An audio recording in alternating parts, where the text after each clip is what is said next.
Marvel has a weird obsession with MIT, and once you notice it, you literally can't unsee it. If a character is a genius, they're probably connected to MIT. Tony Stark, Peter Parker, Riri Williams. At this point, Marvel treats MIT like it's Hogwarts for smart people. Okay, so it's MIT, so of course they're geniuses. But the deeper you'll look into it, it may get a bit something more. Because Marvel isn't just using MIT as a school. They're using it as a shortcut for intelligence, a shortcut for success, and maybe a shortcut for who society thinks deserves to be called special. Part 1, the pattern. Okay, so let's start with the obvious. Tony Stark, Marvel's golden boy, genius, billionaire, engineer. Big man in a suit of armor. Take that off, what are you? Genius, billionaire, playboy, philanthropist. Depending on the version of the character, Tony is tied heavily to MIT culture and elite engineering circles. At age 4, he built his first circuit board. At age 6, his first engine. And at 17, he graduated summa cum laude from MIT. Then there's Peter Parker.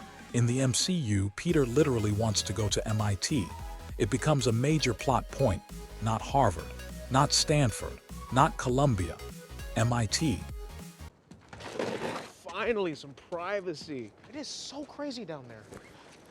So, I was thinking, when we get into MIT, we should live together. Yeah, for sure. Yeah, I love that.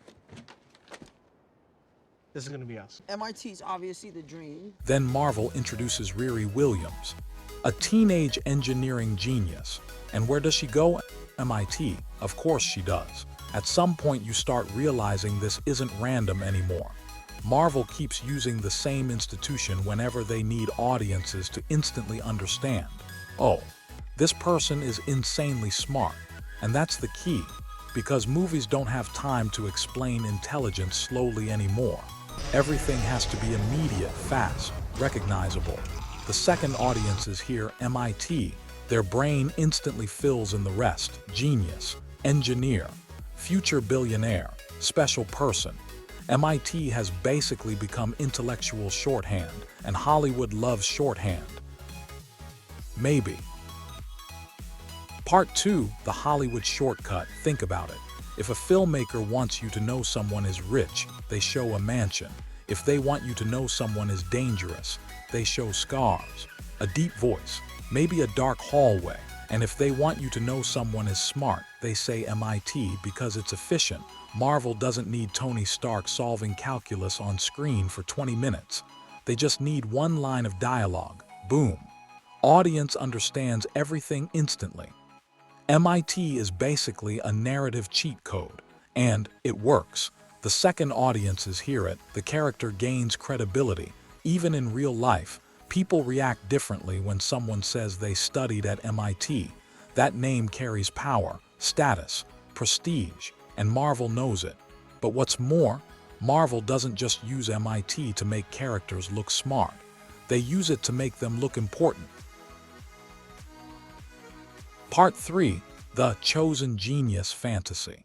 This is where Marvel gets really fascinating. Superhero stories have always been about exceptional people, people born different, people chosen by fate, people with gifts nobody else has. And genius characters are basically the modern version of that fantasy. Tony Stark isn't relatable because he's normal. He's relatable because people want to imagine they're secretly exceptional too. That's why audiences love genius characters, not because they remind us of ourselves, because they remind us of who we wish we were, and MIT becomes part of that fantasy. It's not just a school anymore, it's a symbol that says, this person belongs above average people. That sounds harsh, but think about it. Whenever movies want to show true intelligence, they almost never show ordinary people. It's always elite schools, elite labs, elite technology. Media constantly connects intelligence with exclusivity, and Marvel might be one of the biggest examples of that. Part 4, why this actually matters. Now, before Marvel fans start typing angry comments, no, This isn't saying MIT is bad. It's actually a freaking dream school. Obviously, MIT is one of the greatest schools on Earth. And yes, there are genuinely brilliant people there. But that's not really the point. The point is how fiction shapes perception. Because after years of movies and TV shows repeating the same message, people slowly start associating intelligence with prestige, not creativity, not curiosity, not kindness, prestige, and so what? That affects real life more than people realize.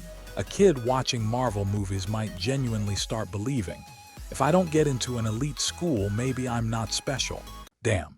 Especially when superhero stories are supposed to inspire people. And this doesn't just happen in Marvel, it happens everywhere. Movies love elite institutions because audiences are trained to respect them instantly. But speaking truthfully, Marvel inspires you to actually go to MIT, and that's good. Part 5, the real reason Marvel keeps doing this. But at the end of the day, the real reason Marvel keeps using MIT is actually pretty simple. It works. The moment audiences hear MIT, the character becomes believable. No explanation needed. And in giant blockbuster movies where every second matters, that shortcut is incredibly valuable. Marvel isn't trying to create propaganda. They're trying to create efficiency.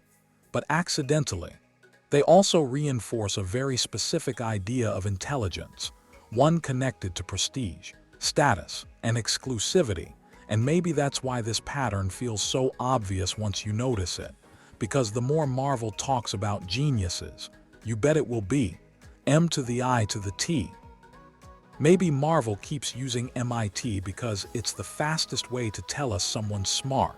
Or maybe we've all been trained to believe intelligence only matters when it comes from elite institutions.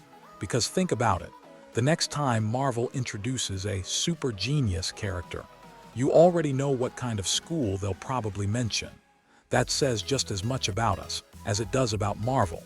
Agree or disagree? Comment down below because I know Marvel fans are gonna have opinions about this one. And if you enjoyed this video, leave a like, subscribe, or share this to your friends and tell me what topic should we ruin next. I mean talk about next. This is Akane Verse. I'll see you in MIT, nerd.